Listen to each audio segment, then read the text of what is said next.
It is graduation season, and that means politicians, actors, and even someone from the NewsHour you might recognize are imparting sage advice and encouragement to college graduates around the country.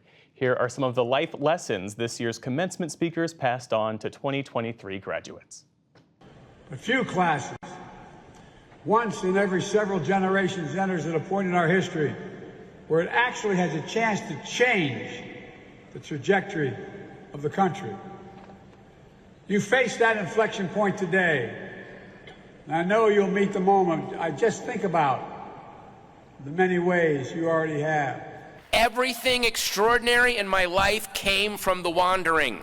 And that's not to say I didn't work hard and that you shouldn't work hard, but don't work hard to acquire things. Work hard so that you can buy yourself the time to wander easy. Use whatever skills you have to carve out days of randomness and adventure. When you find yourself in unfamiliar situations, taking on new responsibilities, perhaps under challenging circumstances, find a way to do that thing outside of the law that grounds you.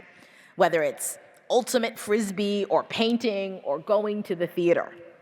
Love is always about taking action, not just words. Love is always about support and help.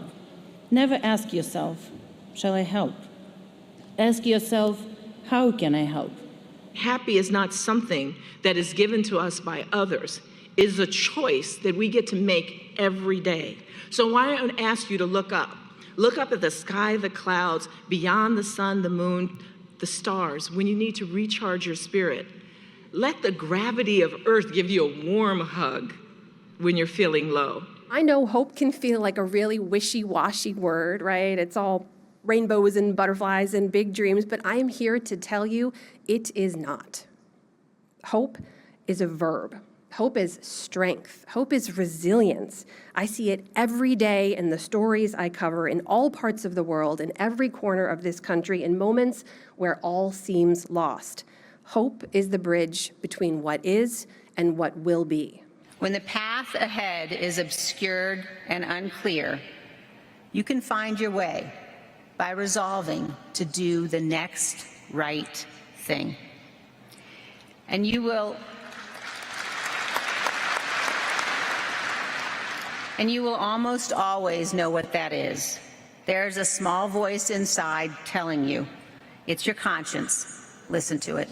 For the sake of this world, become peacemakers. It is better to be at peace than to prove to anyone that you are right. Work with peace in your heart. Find peace in your soul, and everything else will follow. It's your time now to leave this home and begin to create a life that you will call your own. It's all part of carving out your individual paths as purposeful, whole human beings. So now, if someone says to you that you are doing too much, you tell them, I'm just getting started. Thank you again for this tremendous honor and congratulations. Online, you can also hear from students who are graduating from high school about their hopes for the future. That's at pbs.org/newshour.